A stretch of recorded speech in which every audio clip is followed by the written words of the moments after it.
യേശുവിനാൽ സ്നേഹിക്കപ്പെട്ടവരെ, ഈ ദിവസങ്ങളിൽ ഈശോയുടെ പീഡാനുഭവത്തെപ്പറ്റി നമ്മൾ ധ്യാനിക്കുന്നു.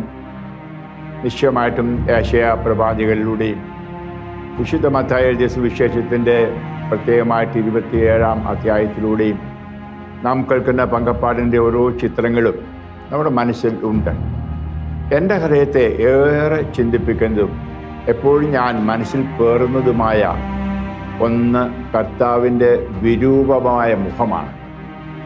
അതേപ്പറ്റി ഏശയ്യ എഴുതിയിരിക്കുന്നത് 52-ാം അധ്യായം 14.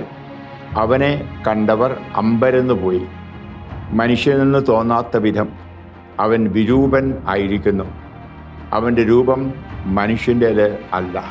കർത്താവിൻ്റെ മുഖം വിരൂപമായി. അതെപ്പോഴും ഓർക്കുമ്പോൾ എൻ്റെ മനസ്സിൽ കാണുന്നത് പുൽക്കൂട്ടിലെ ഉണ്ണീശോ ആണ്. എൻ്റെ തന്നെ ശരീരം അവൻ പേറിക്കൊണ്ട് സന്തോഷത്തിൽ കൃപ നിറഞ്ഞ് ആര് കണ്ടാലും ഒരു ചുംബനം കൊടുക്കും ഉണ്ണീശോയ്ക്ക്.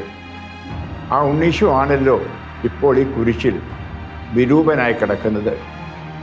അത് എൻ്റെ വിരൂപതയാണല്ലോ എന്ന് നെഞ്ചത്ത് കൈവച്ച് ഞാൻ ചിന്തിക്കും. പ്രിയപ്പെട്ടവരെ, എൻ്റെ ജീവിതത്തിൽ എപ്പോഴും ക്രൂശിതനായ ഈശോയാണ് ഞാൻ കാണുന്നത്. അതുകൊണ്ടാണ് ഞാൻ എപ്പോഴും ഒരു കുരിശുരൂപം കയ്യിലേന്തും, എൻ്റെ തലയിണ കീഴെപ്പോഴും വയ്ക്കും, എപ്പോഴും എൻ്റെ കഴുത്തിൽ ധരിക്കും. കാരണം ആരും ആഭിചാരം ചെയ്ത് പൗലോസ്ലീഹ പറയുന്ന പോലെ ഗലാത്യർ അധ്യായം 3:1 എൻ്റെ ഹൃദയത്തിൽ നിന്ന് ആ ക്രൂശിതനെ മാറ്റിയിട്ടില്ല. ക്രൂശിതനിലാണ് വലിയ സ്നേഹം ഞാൻ കാണുന്നത്. യേശു ആ സഹനങ്ങൾ സഹിച്ചുകൊണ്ടാണ് സ്നേഹം പ്രകടമാക്കിയത്. നമുക്കറിയാം, ആരോ ഒരിക്കൽ കർത്താവിനോട് ചോദിച്ചു, നീ എത്രമാത്രം എന്നെ സ്നേഹിക്കുന്നുവെന്ന്. അവൻ നിശബ്ദനായിരുന്നു. അവൻ കാണിച്ചത് അവൻ്റെ ഹൃദയവും സഹനവും ആയിരുന്നു. സഹനമില്ലാത്തടത്ത് സ്നേഹം ഇല്ല. ഈശോയുടെ ആ സഹനം ആ മുഖത്ത് ഞാൻ കാണുന്നു. എന്നെ പ്രതി വിരൂപനാക്കി. അത് എൻ്റെ വിരൂപതയാണ്. ഞാൻ നോക്കുമ്പോഴെല്ലാം അനുദപിച്ചുകൊണ്ട് എൻ്റെ കർത്താവേ, അങ്ങേ രക്തത്താൽ എന്നെ കഴുകി ആ ഉണ്ണീശോയുടെ ആ മുഖം തരണമെന്ന് ഞാൻ പ്രാർത്ഥിക്കും.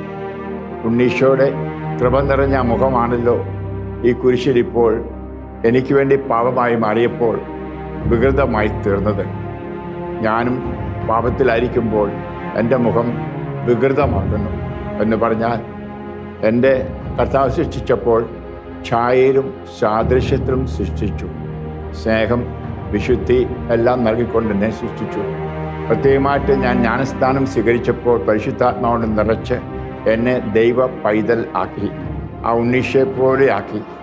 ഞാനൊരു പാപത്തിലായിരിക്കുമ്പോൾ, ചെറിയ പാപം പോലും ചെയ്യുമ്പോൾ ആ മുഖം വികൃതമാകുന്നു. ആ വികൃതമായ മുഖവുമായിട്ടാണ് ഞാൻ ബന്ധിപ്പിക്കുന്നത്. ഞാൻ രാത്രിയും പകലുമെല്ലാം ധ്യാനിക്കുമ്പോഴും പ്രാർത്ഥിക്കുമ്പോഴും നടക്കുമ്പോഴും എല്ലാം എൻ്റെ ഹൃദയത്തിൽ ഈ ചിത്രമാണ്, കർത്താവിൻ്റെ വികൃതമായ ചിത്രം.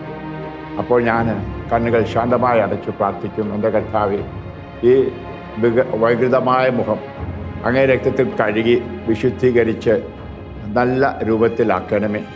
പൗലോസ്ലീഹ പറയുന്നത് പോലെ എൻ്റെ കർത്താവ് എന്നിൽ രൂപപ്പെടുന്നത് വരെ അത് ഞാൻ ആ വേദന അനുഭവിക്കുകയാണ്. ഇതാണ് അത് ഈ പീഡാനുഭവ കാലത്ത് എനിക്ക് നിങ്ങളോട് പറയുവാനുള്ളത്. മക്കളെ, ഈശോ നിങ്ങളെ അനുഗ്രഹിക്കട്ടെ. നിങ്ങൾക്ക് വേണ്ടി ഞാൻ പ്രാർത്ഥിക്കുന്നു.